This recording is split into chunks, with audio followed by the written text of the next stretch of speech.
Today, I'll not answer the radio call that your boyfriend has come home drunk and is beating you again.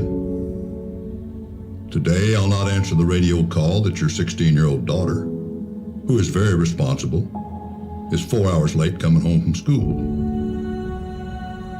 I will not care today that your store has been robbed or your house has been burglarized.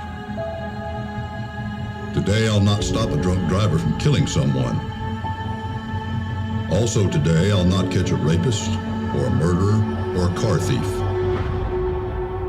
And today, I will not respond to a call that a man has a gun or tried to abduct a child, or that someone has been stabbed or has been in a terrible accident. Today, I'll not save your child that you locked in the car, or the child you were too busy to watch who went outside and fell in the swimming pool. No. Today, I'll not do these things. Why? Because today I was killed by a drunk driver while I was pushing a disabled car off the highway. Today, I was shot and killed doing a routine traffic stop simply to tell someone they had a taillight out. Today, I was killed in a traffic accident while rushing to a citizen who was screaming for help. I was shot and killed today, serving a warrant on a known drug dealer. Today, I was killed by a man when I went to his home to do a welfare check because his family was too busy. Today, I was killed trying to stop a bank robbery or a grocery store robbery. Today, I was killed doing my job. A chaplain and an officer will go to a house and tell a family that their son or daughter, or husband or wife or father or mother won't be coming home today. The flags at many police stations will be flown half-mast today, but most people won't know why. There'll be a funeral, and my fellow officers will come. A 21-gun salute will be given, and taps will be played as I'm laid to rest. My name will be put on a plaque, on a wall, in a building in a city somewhere. A folded flag will be placed on a mantel or a bookcase in a home, and a family will mourn. There'll be no cries for justice. There'll be no riots in the street. There'll be no one marching screaming the words, "No justice, no peace."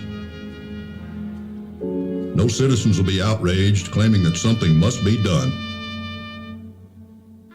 No windows will be smashed, no cars burned, no rocks thrown, and no names called.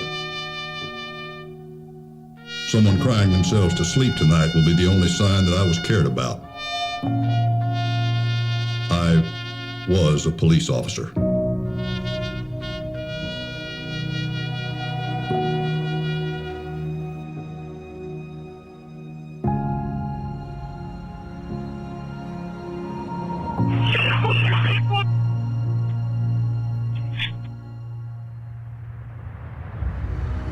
Here's calls 120, 21, 28, code 3, 1035 West Lexington at Home Depot. 118, tell this my family hello. I can't copy. 118, tell my family hello. Oh, yeah. We got crews coming. I'm getting medical. Any available crews go. All available crews go.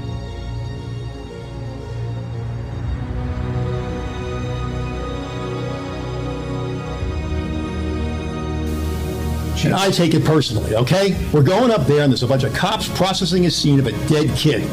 And they're the ones that are going to be out there patrolling and stopping suspects that may have guns under the front seat. They're the ones that are going to take the risks of their lives to try to clean this thing up.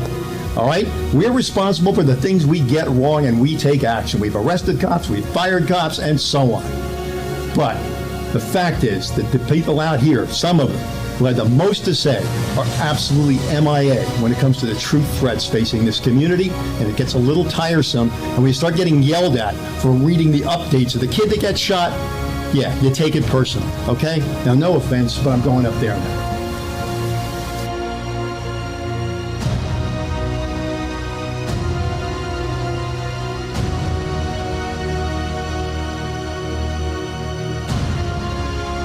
When people ask how I'm doing, I want to say my depression is an angry deity, a jealous God, a thirsty shadow that wrings my joy like a dish rag and makes juice out of my smile. I want to say getting out of bed has become a magic trick and I'm probably the worst magician I know. I want to say this sadness is the only clean shirt I have left and my washing machine has been broken for months. But I'd rather not ruin someone's day with my tragic honesty. So instead, I treat my face like a pumpkin. I pretend it's Halloween. I carve it into something acceptable. I laugh and say, I'm doing all right.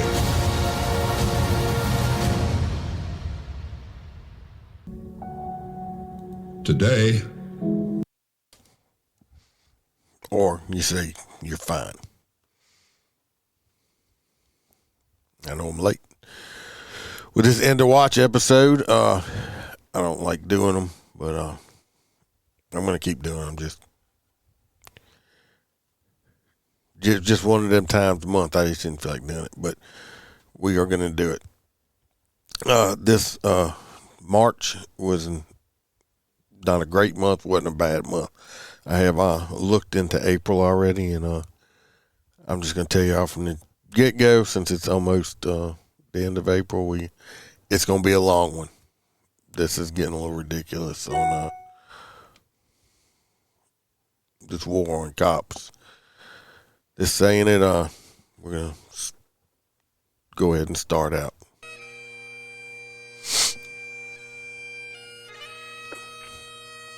March the 2nd, we had Trooper Christopher M. Gadd from the Washington State Patrol. Washington. End of watch was March the 2nd, 2024. 27 years old, 2 years and 6 months on the job. Trooper Christopher Gadd was killed when his patrol car was struck by another vehicle while he was parked on the shoulder of I-5. About 3 a.m. in the morning. He was conducting DUI enforcement patrols when the crash occurred. The vehicle that struck him was traveling at a high rate of speed when it drove into the back of his patrol car. Then the vehicle ricocheted off his patrol vehicle and was hit by a van. The driver, who was in the United States illegally, has an 11-year history of convictions for driving with suspended license, multiple tickets for speeding, and going more than 49 miles an hour over the posted speed limit, several orders of protection for domestic violence, and failing to make court appearances. Multiple times he was granted non-felony plea deals for felonious crimes. He was arrested and charged with vehicular homicide and vehicular assault while awaiting toxicology reports. Trooper Gadd had served with the Washington State Patrol for 2.5 years. He is survived by his wife, his 2-year-old daughter, his parents, and his sister. His father also serves with the Washington State Patrol, and his sister serves with the Texas State Patrol.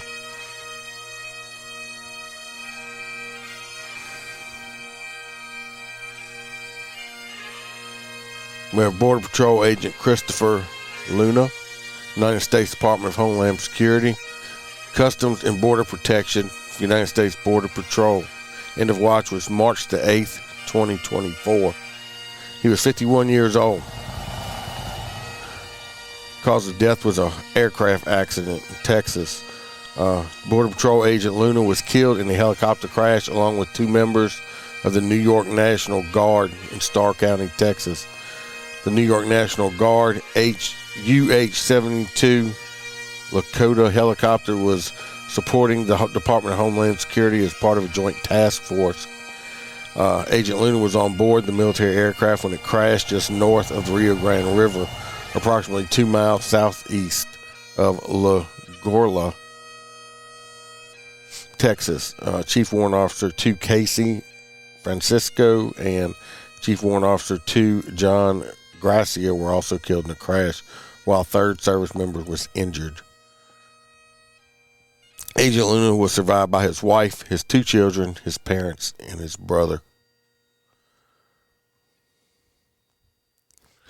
Next, we have Chief of Police William Anthony Anderson Sr., Northeast Mississippi Community College Police Department in Mississippi. End of watch was Saturday, March the 9th, 2024. He was 61 years old. He had 24 years on the job. Cause of death was a heart attack. Chief of Police Anthony Anderson suffered a fatal heart attack while working extra hours at the National Junior College Athletics Association basketball tournament. Chief Anderson had been working his regular hours and added the additional college tournament games to his schedule, as well as high school and junior high games. He was working his 5th game in 4 days when he collapsed at 2:30 p.m. Despite life-saving measures, he was unable to be revived. Chief Anderson had served with the Northeast Mississippi Community College Campus Police for almost 10 years. Previously served as the Chief of Police of the Verona Police Department and with the Union County Sheriff's Office. He is survived by his wife, 2 daughters, a son, and 3 grandchildren.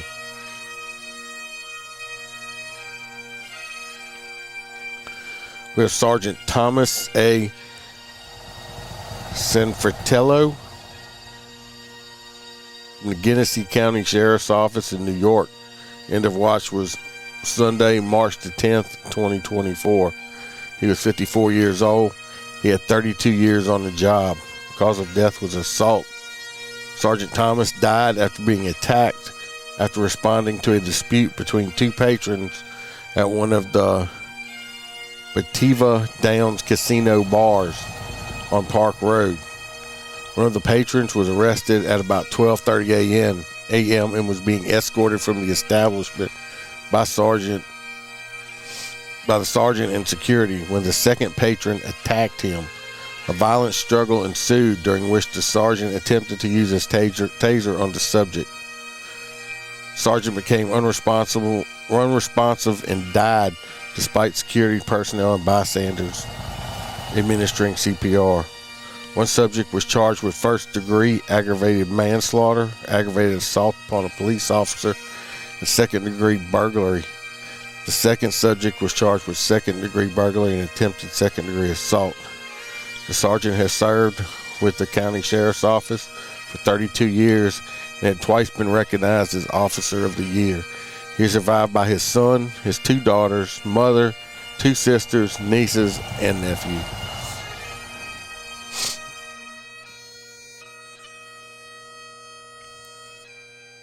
We have Patrolman Justin Hare from the New Mexico State Police in New Mexico. End of watch was March the 15th, 2024. He was 35 years old. He had 6 years on the job. Cause of death was gunfire. Patrolman Hare was shot and killed at about 5:30 a.m. while conducting a welfare check on a disabled vehicle that was stopped near mile marker 320 on Interstate 40. As Patrolman Hare stopped behind the vehicle, the driver exited and walked to the cruiser's passenger window. The two had a short discussion as Patrolman Hare offered to drive the man into town, the subject suddenly produced a handgun and shot him. He shot him a second time before pushing him into the passenger seat. He then abducted him and stole the patrol car, abandoning it approximately 16 miles away and fleeing on foot. Patrolman Hare was taken to a local hospital where he succumbed to his wounds 2 hours later. Unbeknownst to Patrolman Hare, the man was the suspect in a murder of an off-duty paramedic in South Carolina several days earlier. The car he was driving belonged to the murder victim. The subject was arrested 2 days later after exchanging gunfire with the county sheriff's deputy. Patrolman Hare had served with the New Mexico State Police for 6 years. He is survived by his girlfriend, 2 children, his mother, his father, and a brother.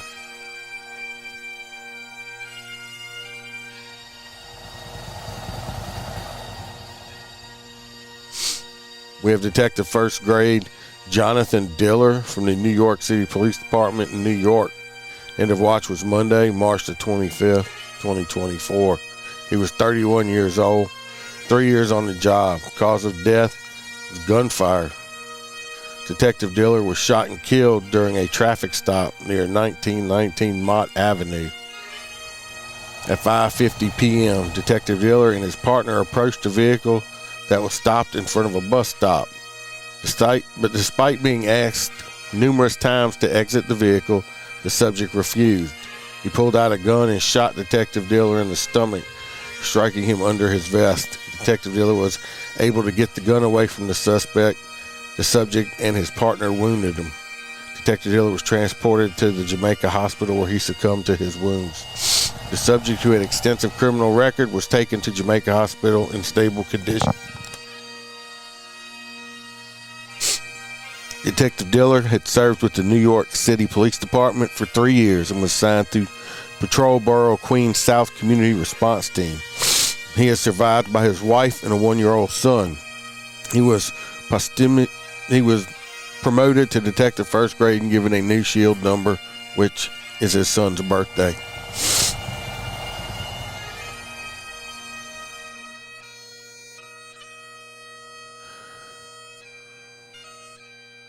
Next, we have Deputy Sheriff Christina Muscle. She was 35 years old. She had 9 years on the job. She was also a military veteran. Cause of death was vehicular assault. Deputy Muscle was killed when her patrol car was struck by a commercial vehicle at about 10:40 p.m. She was parked on the shoulder of the roadway when the approaching vehicle struck the rear of her patrol car. She was transported to a local hospital where she succumbed to her injuries. The driver was originally cited for failing to reduce speed to avoid an accident, improper lane usage, and operating an uninsured motor vehicle. 6 days later, he was charged with 3 counts of aggravated DUI and 1 count of reckless homicide. Deputy Muscle was an Illinois Army National Guard military police in the Afghanistan war veteran, and had served with the DeKalb County Sheriff's Office for 5 years. She is survived by her 3 children, her parents, her brother, and her sister.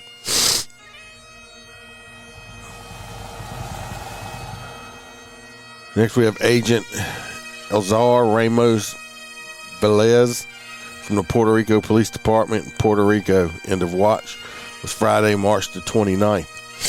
He was 35 years old. He had 12 years on the job. Cause of death was a gunshot. Agent Velez was shot and killed while following several off-road vehicles whose riders had been shooting guns in the air and at passing cars at 4 a.m. in the morning. He was on his way home from his shift, driving his personal vehicle, but still in uniform, when he witnessed a motorcycle and ATV riders shooting at vehicles as they drove along the highway. Agent Velez radioed in the event and followed the vehicle along the highway and updated dispatchers as they turned into a housing project. After dispatch received no additional radio contact from the agent, officers located his body in the driver's seat of his vehicle inside the housing complex. His service weapon and police radio had been stolen. The suspects remain at large. The agent had served with the Puerto Rico Police Department for 12 years. He is survived by his girlfriend and his infant son.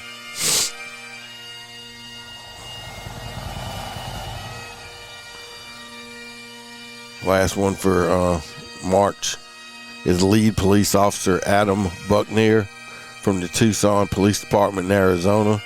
End of watch was Sunday, March the 31st, 2024. He was 31 years old, 6 years, 5 months on the job. Cause of death was an automobile crash. Police officer Adam Buckner was struck and killed in a vehicle crash while responding to a call for service.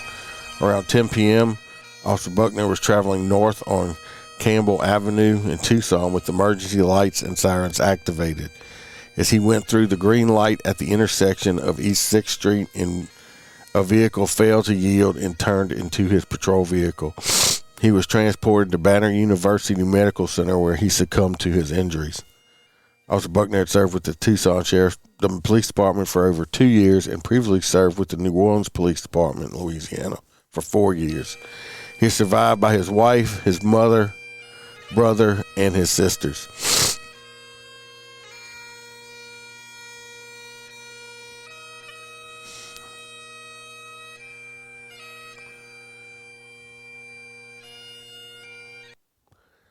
that is fortunately it for the month of April. Like I said, I already looked into for March. I already looked into April, and it's going to be long. I hope they don't add to it. It's extremely long. We've had a total of I believe 51. Go back and look. I believe it's 51, but I'm not sure. 51 officers this year have fallen. It's ridiculous. Yes, 51. That's 16% more up from last year. Like I said, it's like a war on police out there, law enforcement. Just keep all your pray for them, for them and their family, more for their families who's going to need it. And if you are in law enforcement, stay vigilant, watch your back. Don't matter if you're in law enforcement or not. Don't ever leave the house angry at your spouse, your girlfriend, your parents, or whoever you may live with or reside with, kids. Don't ever leave angry. Make sure you give whoever you have a hug, a kiss, however you do it. Let them know you love them, because you never know when your number is going to be called, when your day is your day, when your ticket's going to be punched. And you don't want the people left behind to have some kind of negative, bad thought on them, thinking, why did I do that, or why did I leave it like that? You don't want to leave it on them. You're gone. But the other people are like, why didn't I do? Don't let other people have the regrets of it. So don't ever leave angry. If you are angry, I don't care. You let the people know that you care about what you feel like when you leave the house. So the people that are left behind don't have no regrets about it. So keep these people in your prayers. True heroes out there. Some have said that time heals, but gathered together here today, we know that's not true. The facts still remain. The empty chair, the unfulfilled dreams, the pain, the hurt, the loneliness. We ask your blessing upon the families who have been impacted by the loss of a loved one in the line of duty.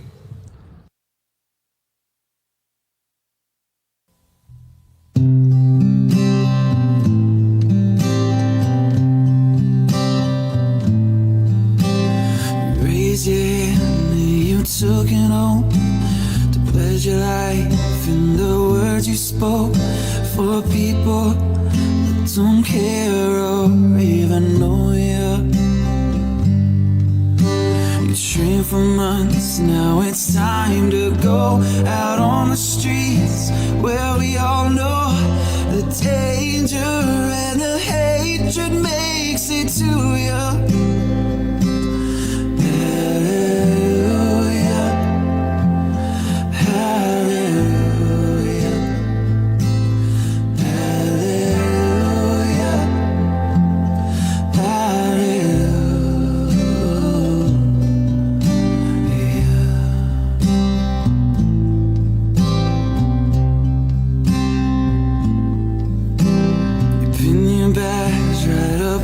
Chest to symbolize duty for the rest, to keep them safe at night when safety fools you.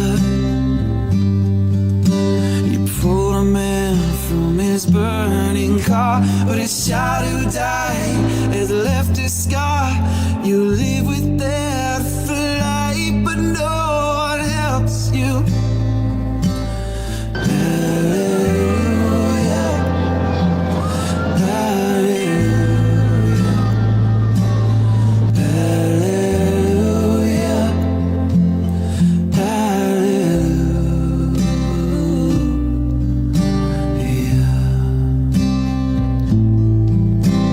Procession given to honor her this morning Her body was taken from the medical examiner's office in Norfolk Marks on his wife. in Newport She News. screams at So you many as you people find gathered to his show their knife. respect. Just She look at how calls you they lined the there to streets of downtown start with, Norfolk. she And at just booed 24 years old, Officer Tyne died in the line of duty on Thursday evening. It happened during a traffic stop on 16th Street in Newport News. She began talking to the driver of a car. She and one other officer had pulled over.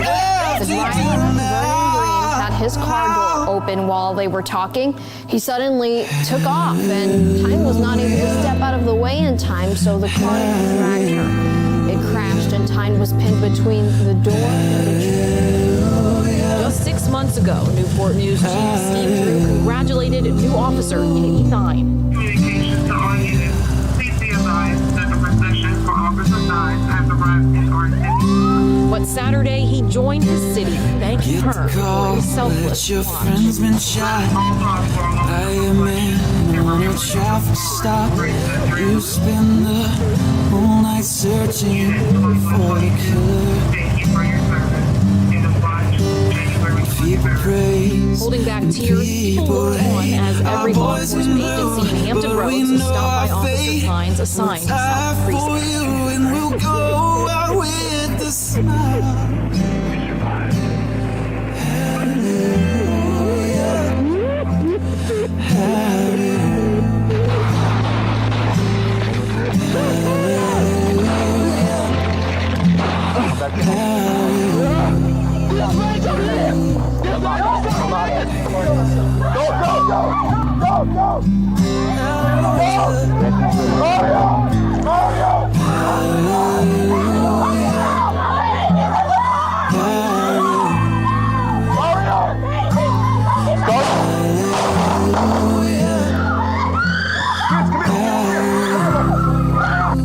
Dude, stop!